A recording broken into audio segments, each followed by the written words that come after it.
वत्सवैक की कहानी। प्रीति एक छोटे से गांव की लड़की थी, लेकिन उसकी सोच और सपने बहुत बड़े थे। कॉलेज के दिनों में उसने अपनी एक अलग पहचान बनाई थी। दोस्तों और क्लासमेट्स का भविष्य बताने में वो इतनी माहिर थी कि लोग उसे मैच मेकर कहने लगे थे। सुनिए जी, आजकल तो हमारी प्रीति ने कमाल कर रखा है। अरे भाई, ऐसा क्या कर दिया प्रीति ने? जितनी भी लड़कियां और लड़कों की शादी करवाई है ना, सबकी जोड़ियां बहुत मस्त बनी है। अरे ये तो बहुत अच्छी बात है। अरे हाँ, फिर तो ऐसा हो लगता है हमें किसी पंडित की जरूरत ही नहीं पड़ेगी। हाँ, वो सब खुद देख लेगी। एकदम होशियार है, बिल्कुल। हाँ, बस भगवान से यही प्रार्थना है कि वे हमेशा खुश रहे। लेकिन मैं एक बात सोचती हूँ, क्या इतने लोगों के रिश्ते जोड़ दिए लेकिन अपनी शादी के बारे में कुछ नहीं सोचती। कहती है मुझे अभी शादी की फुर्सत ही नहीं है। ऐसे कैसे चलेगा बताइए आप। मैं कितनी बार बोल चुकी हूँ, अपने बारे में भी तो सोच कुछ। शांति रखो राधा, शांति रखो। प्रीति का अपना स्वभाव है, वे समझदार है, अपने लिए सही फैसला करेगी। वैसे उसे किसी तरह की जबरदस्ती पसंद नहीं है। अरे मैं कहाँ जबरदस्ती करी हूँ, लेकिन ये भी तो सच है कि हर लड़की के जीवन में एक साथी होना चाहिए। अकेले कब तक रहेगी। अरे तुम परेशान क्यों होती हो? जो लड़की सबकी शादी करवाती है वे अपनी शादी भी खुद तय कर लेगी ना। ऐसा दामाद ढूंढेगी कि सब देखते रह जाएंगे। दामाद तो अच्छा ही चाहिए ही मुझे, लेकिन पहले उसे शादी के लिए मनाना तो पड़ेगा। अरे समझ नहीं रहा। अरे भाग्यवान, मान जाएगी। जब उसे शादी करनी होगी तो कर लेगी। मैं तो हर बार यही कह देती है मुझे अभी शादी की जरूरत नहीं है। कभी कभी सोचता हूँ उसकी इतनी ऊंची सोच है और बड़े बड़े सपने, उसके लायक कहाँ से कोई लड़का आएगा? तो उसका मतलब ये तो नहीं ना कि शादी ही ना करे। अरे वो लड़की है, उसे अपने परिवार के बारे में, भविष्य के बारे में सोचना होगा। गृहस्थी में रहना ही तो जरूरी है ना। देखो, हमें ना ज्यादा चिंता करने की जरूरत नहीं है। जब सही समय आएगा तब सब अपने आप हो जाएगा। ठीक है? वैसे भी जो भी करेगी वो सोच समझ कर करेगी। हाँ ठीक है। तो मैं तो भगवान से यही प्रार्थना करती हूँ कि उसे कोई लड़का ऐसा मिले जो उसे समझे, उसके सपनों का साथ दे। प्रीति दोनों की बातें अंदर से सुन लेती है और हंस पड़ती है। क्या हो रहा है मम्मी पापा, फिर से मेरी शादी की बातें चल रही है क्या? हाँ, अरे कुछ नहीं, हम तो बस यही सोच रहे थे कि तू कितनी होशियार है, सबकी शादी करवाती है, लेकिन अपनी शादी की बात आती ही पीछे हट जाती है बेटा। है मम्मी पापा, मैंने कहा ना मेरी शादी होगी, लेकिन जब मुझे सही लगेगा।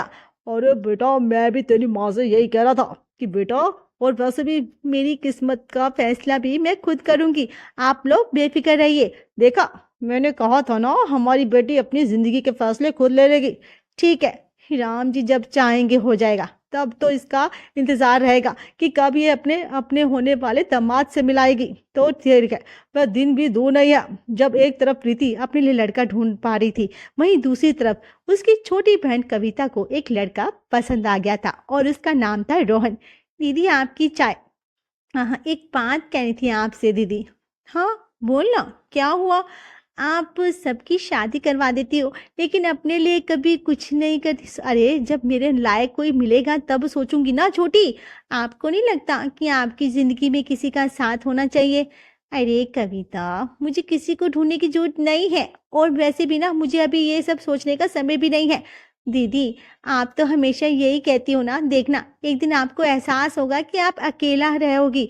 अरे पगली, जिसके पास इतनी प्यारी बहन हो वह अकेला कैसे रह सकती है? हाँ बोल। दीदी शादी का मतलब सिर्फ रिश्ता बनाना नहीं होता, उसे निभाना भी होता है। कविता तू तो बिल्कुल किसी समझदार बुरी औरत की तरह बातें कर रही है। हाँ दीदी, आप शादी करोगी तभी तो मेरा भी तो नंबर आएगा ना। अच्छा अच्छा अच्छा, तू मेरी छोटी बहन है ना, या मेरी गुरु? हाँ, ये बहन जो भी समझो, लेकिन बात तो सही है। बस बस मेरी छोटी बहन ना थोड़ी सांस तो ले ले। दीदी आप जितने बड़े सपने देखती हो ना, उन सपनों में किसी का साथ होना चाहिए। हाँ छोटी, सच कहूँ तो मुझे लगता है कि मेरे लायक या मेरी उम्मीदों पर खरा उतरने वाला लड़का मिलना मुश्किल है। शायद मेरी किस्मत में अकेला रहना ही लिखा है। प्रीति अपने दोस्तों के साथ कॉलेज के गार्डन में बैठी रहती है। हल्की हल्की ठंडी हवा चल रही थी।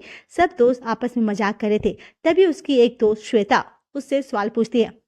प्रीति, तू सबका भविष्य जान लेती है ना, तू जरा अपना भविष्य बता, तेरी शादी कब होगी?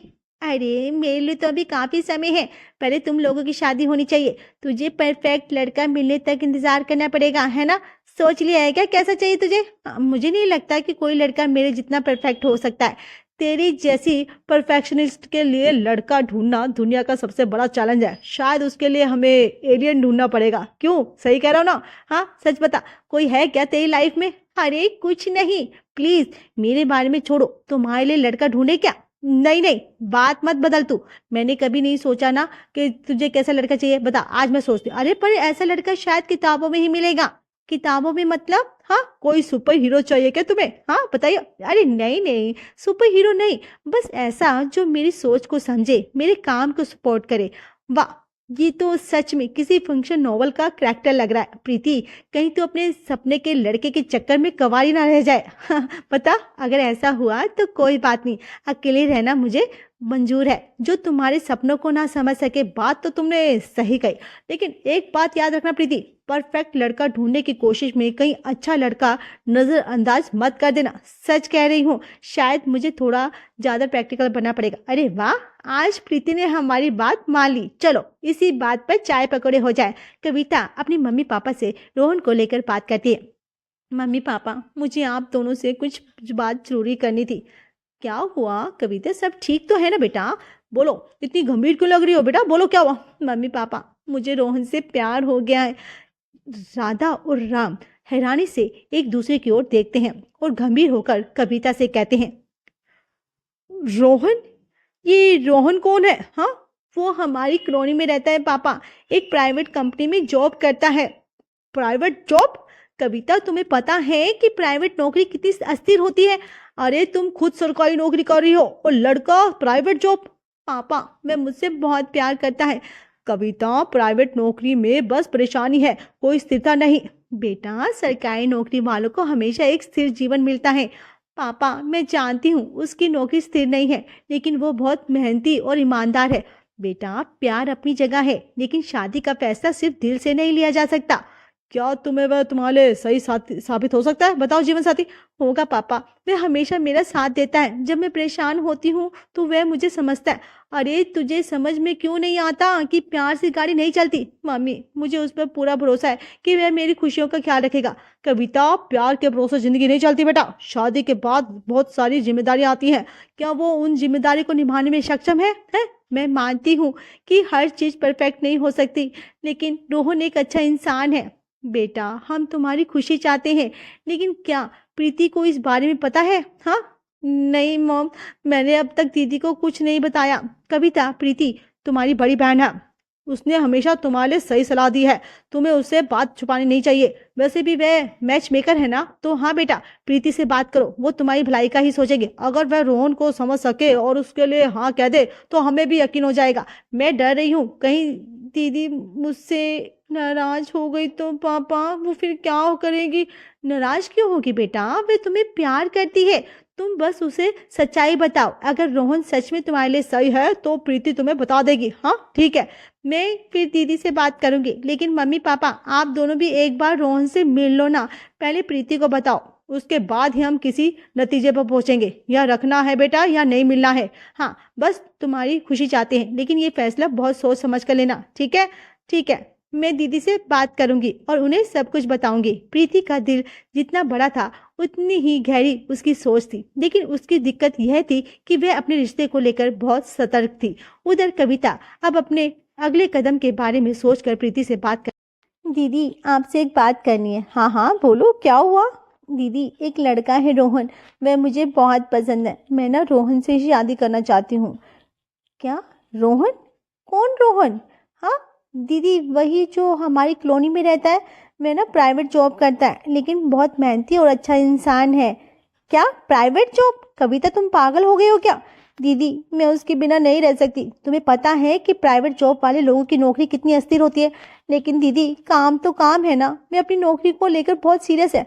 समझती हूँ, लेकिन क्या वह तुम्हारे भविष्य को सुरक्षित बना पाएगा?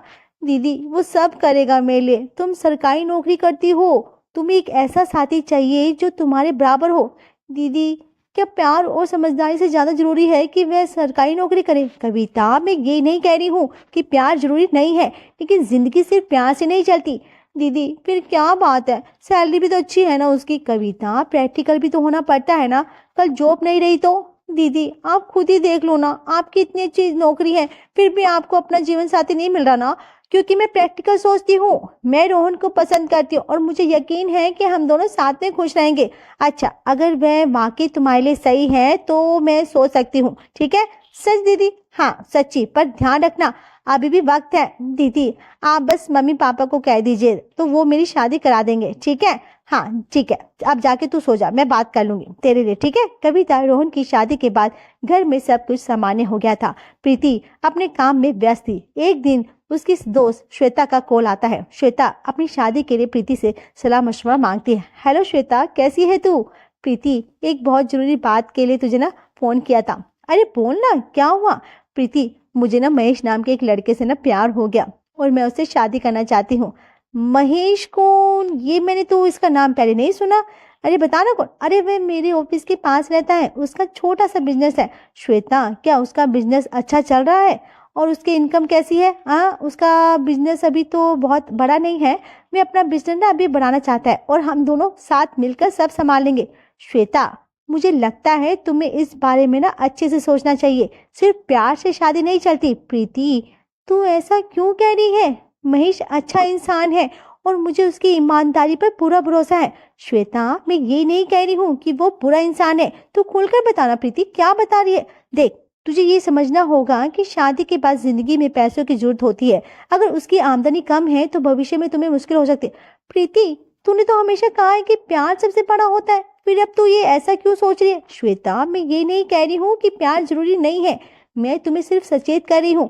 प्रीति, मैं महेश के साथ खुश रह सकती हूँ, चाहे हमारे पास ज्यादा पैसा हो या ना हो। श्वेता, अगर तुझे ऐसा लगता है तो ये तेरा फैसला है, लेकिन मैं तो तुझे यही सलाह दूंगी कि तुझे और अच्छे से सोच लेना चाहिए। इधर सब अपनी पसंद के साथ अपनी अपनी नई जिंदगी शुरू कर रहे थे। आखिरकार प्रीति को शिवम नाम का एक लड़का मिला। वह शिक्षित, समझदार और प्रीति की उम्मीदों पर खरा उतरता दिख रहा था। तो प्रीति जी, आपने क्या सोचा कि हमारी पहली मुलाकात कैसी होगी?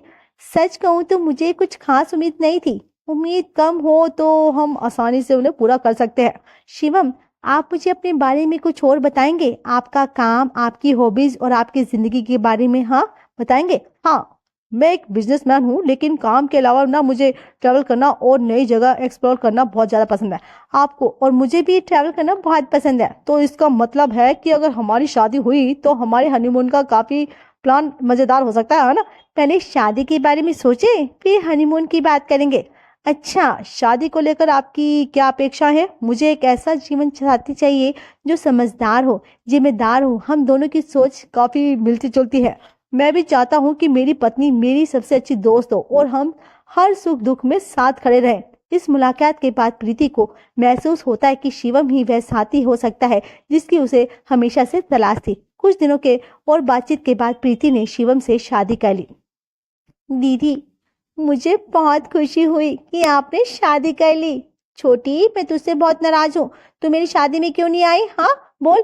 दीदी, रोहन की ना बहुत बड़ी बिजनेस मीटिंग थी, उसी के लिए सिलसिले में अभी तक बाहर हूँ। अच्छा ठीक है, माफ कर दिया। कब वापस आएगी बता? दीदी, मुझे लगता है 1 साल तो लग ही जाएगा।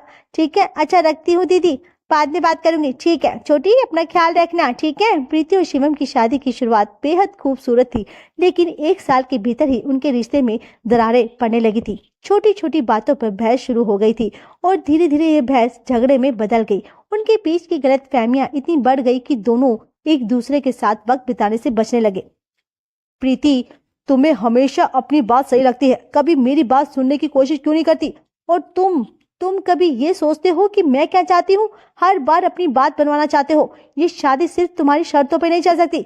हाँ, तो अब मैं स्वार्थी हो गया? अरे मैं वही करता हूँ जो इस घर के लिए सही हो, लेकिन तुम्हें तो सिर्फ अपनी परवाह है। शिवम, ये घर सिर्फ तुम्हारा नहीं है, मैं भी इस घर में बराबर के हिस्सेदार हूँ, लेकिन तुम्हें तो बस अपनी ही बात दिखती है। अगर तुम्हें ऐसा लगता है तो शायद ये शादी और नहीं चल सकती। हाँ, मेरी ही गलती थी। हाँ, तुमसे शादी कर रहे, सही कह रहे हो, हमें अलग हो जाना चाहिए। दोनों ने तय कर लिया था कि डिवोर्स लेंगे। हालांकि इस फैसले से दोनों परिवारों को झकझोर दिया था। परिवार ने उन्हें समझाने की बहुत कोशिश की, लेकिन प्रीति और शिवम ने डिवोर्स ले लिया था। कई दिनों बाद प्रीति की दोस्त श्वेता का कॉल आया। हेलो प्रीति, कैसी है? कैसा चल रहा है सब? हाँ श्वेता, ठीक है मैं तो। तू बता, तू कैसी है? हाँ, मैं तो ठीक हूँ। आजकल ना बहुत गायब रहती है। हाँ, क्या बताऊं तुझे यार, जिंदगी में फंसी हुई हूँ। तू ठीक तो है ना? हाँ हाँ, सब ठीक है। चल तू अपनी बात बता, कैसे चल रही है तेरी जिंदगी? हाँ सब ठीक है ना? बस तेरे जैसे किसी ट्रिप पार्टनर की कमी खल रही है। हाँ अच्छा चल, जल्दी ही प्लान बनाते हैं। तो एक काम करना, घर मिलने आ जा, ठीक है? श्वेता को हल्की फुल्की बातों ने प्रीति के मन को बोझ थोड़ा हल्का कर दिया था। प्रीति अब भी अंदर से टूटी हुई थी और कुछ दिनों बाद श्वेता प्रीति से मिलने उसके घर पहुंच जाती है। अरे श्वेता, तू अचानक यहाँ कैसे? तो फोन कर पर तो सब कुछ ठीक ठाक बोल देती है, तो मैंने सोचा जाकर देख लेती हूँ। अंदर आजा। श्वेता, तुझसे एक बात करनी थी। मुझसे कुछ छुपाया है ना तूने? हाँ, मेरा और शिवम का ना डिवोर्स हो गया। क्या? कब हुआ ये? और तूने मुझे ये पहले क्यों नहीं बताया है? मैं ना आती तो बताती नहीं। अरे मैं खुद ही सच्चाई को स्वीकार नहीं कर पा रही थी। हमारे बीच इतनी लड़ाई हो गई थी कि साथ रहना नामुमकिन हो गया था। प्रीति, मैं जानती हूँ क्यों ये वक्त तेरे लिए कितना मुश्किल है, लेकिन तू अकेली नहीं है। मैं हमेशा तेरे साथ हूँ। Thank you so much. तू हमेशा दूसरों का मैच करती थी ना, सब बताती थी। मैं कहती थी इन सब में कुछ नहीं रखा, सारी मैचिंग भगवान करता है। जरूरत से ज़्यादा परफेक्शन और पैसे के पीछे नहीं भागना चाहिए और ना ही ज़्यादा ज्ञान देना चाहिए। हाँ मैं समझती हूँ, तू बिल्कुल सही कहती थी। प्रीति ने पहली बार किसी से अपने दिल की बात साझा की। श्वेता की सहानुभूति और समर्थन ने प्रीति के घावों पर मरहम लगाने का काम किया था। उसी दिन प्रीति ने महसूस किया कि जरूरी नहीं कि सब कुछ परफेक्शन के साथ होना चाहिए, और ये भी कि भविष्य और ज़रूरत से ज़्यादा ज्ञान भी जिंदगी खराब कर सकता है। अगर हमारी वीडियो आपको पसंद आए तो हमारे चैनल बड्स वेब को सब्सक्राइब करें, लाइक, शेयर और कमेंट्स करना ना भूलें। Thanks for watching.